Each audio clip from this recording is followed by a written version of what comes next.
Is this, hey, all right. I got a sunflower. I'm growing sunflowers. Today we're gonna be talking to Tommy. I met Tommy a while ago at a track day.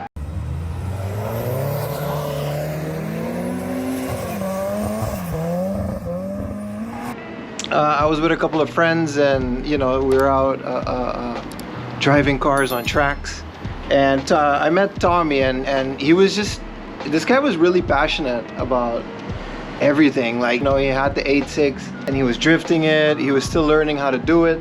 So Tommy deals in JDM cars. He buys and sells them.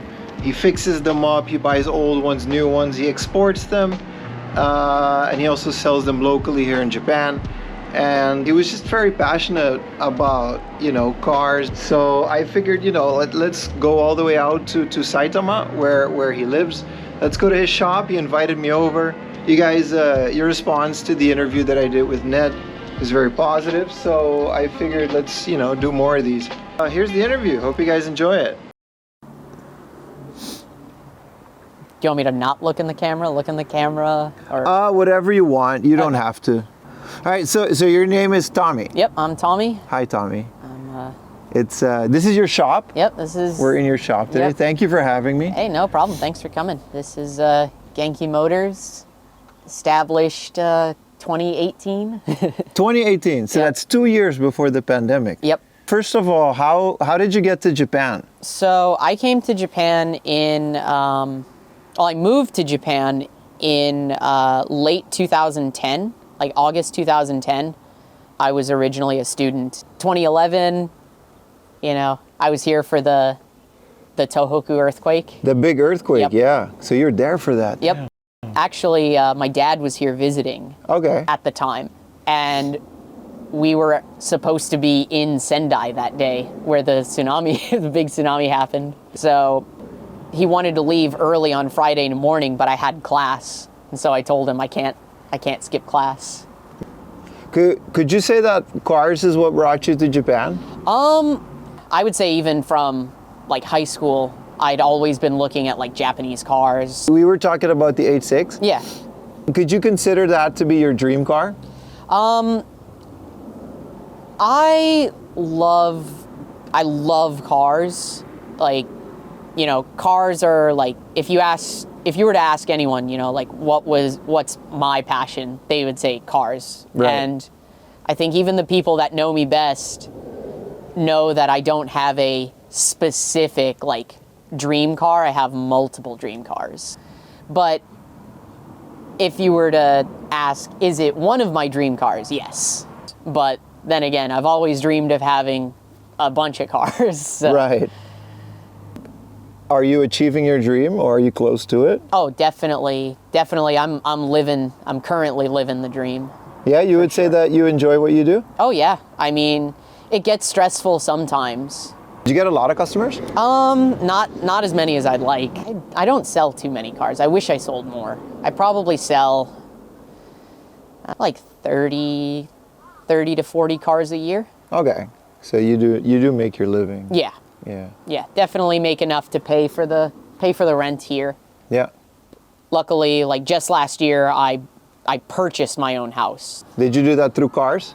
Yeah. Nice. Yeah. Sold enough, saved enough.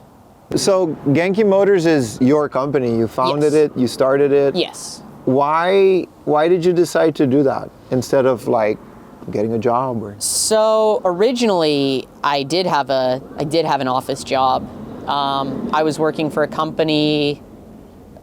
I was part of their video team. Okay. And so I was making like content for them.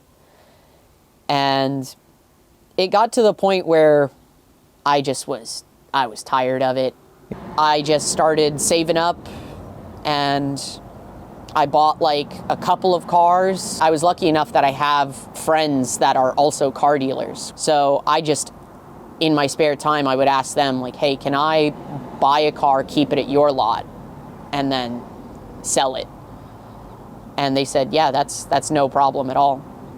I probably should have kept it like that instead, looking back. Right. Because Instead, You seem to enjoy working on the cars just as much as you seem to enjoy flipping them. I definitely do enjoy working on them, but I'm trying to downsize, and I want to move my shop to a place that has an actual garage.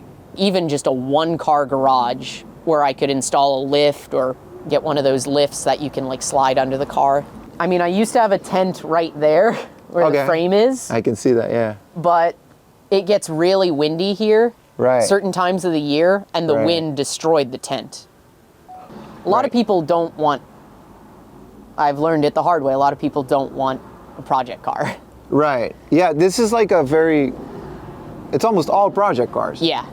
And most people would have one of these, whereas you have, how many cars do you have? I think on the lot right now there's a little bit over 40 cars. A little bit over 40 cars. Yeah.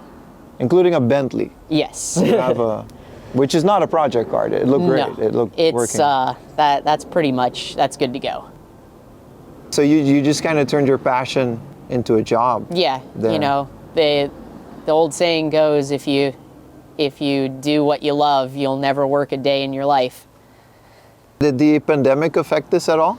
Yes. Like there were times, and there still are times, where I will go months without making a sale. Okay. But then a month later, I'll sell like 5 cars within 2 weeks. Do you think that's because of the inflation of the car prices? Recently, despite everyone else raising their prices, I never did. Okay. And were they always expensive? 86s? When I first moved to Japan, you could buy a decent one for 400,000 yen. Okay. Yeah, so, and I remember too, because at the time, you know, I'm like 19, 20 years old, broke college student. I'm like, man, I don't even have 300, 400,000 yen to buy a car. I wish I had, because, you know, now they're worth a bunch. A lot of old dudes will pull into the shop to talk to me about the green one. Yeah. And they'll always tell me like, oh yeah, back in the mid 90s, you could get these things for like 200,000 yen. Right. I mean, that's how it started. That's why they were popular. That's why they were popular. As a drift car though, because I use mine for drifting. Right. I would say that they're not, I learned how to drift in that, and it's not easy to learn in. They're not that good for drifting, to be honest. Would you retire doing this? Yeah, probably. Another goal I would like to get is to start making enough money to where I could afford to hire staff. This is a one-man operation. Like, you know, work can eventually like bottleneck. It can only happen so quickly. Too much work and you burn out. If you have the blessings to be able to be your own boss, don't burn yourself out. If you need time, take time. Don't be afraid to say no. I work pretty much almost every day. A nice thing though is when like friends nearby will just stop, hang out, and they'll help me out with stuff, which is I always appreciate. What would you have as advice for people that want to come to Japan and are into the car culture and the JDM scene? Definitely don't be afraid to get out there. Talk to people. Sometimes, you know, you can go to places, and Daikoku is one of the best because, like I went there with a friend of mine. There was a guy, like he's got this like kind of stone cold look on his face, like he doesn't want to be bothered. And I said, he brought this car here to talk about it. Yeah. And he was taking pictures of it himself. Like he had a nice camera taking pictures of it, but he wasn't talking to anybody. So like we just went up and I just asked him like, oh, hey, that's a really nice Prelude. And his face lit up like, oh, thank you so much. And he wanted to show us everything like, oh, the 4-wheel steering still works. And yeah, you go to Daikoku and that's one of the best places that's to how like, I met you, meet man. people. Yeah. You know, hindsight is 2020. There are so many things I should have done differently. I was about to ask if you could do it all again. I would do things a lot differently. I should have just bought Silvias, Skylines, all of those when they were cheap 4 years ago. When I started, you couldn't have predicted what the market would have been. I had no idea. Yeah, Right. like an R34. 4 years ago when I started, I had the opportunity to buy a midnight purple R34 GTR for 4.5 million yen. I had a Mark IV Supra before. Really? Yeah, I bought it for 1,000,000 yen.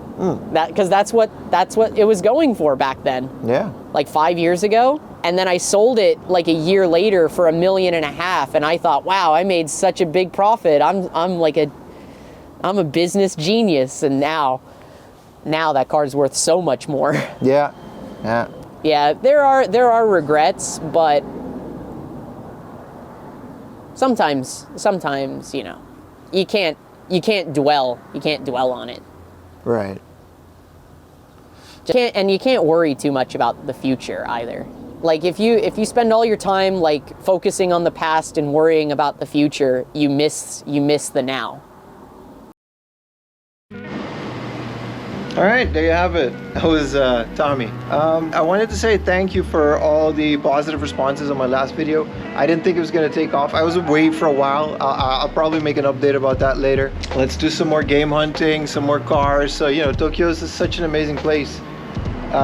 There's so much to show you guys, so let's try to keep that going. If you guys liked the video, hit that like button. If you dislike it, hit the dislike button. Leave a comment, tell me what you think. If you guys have any questions for Tommy, I'm sure he'll respond at some point. All right, thank you guys for watching. Peace. Yeah, so misty.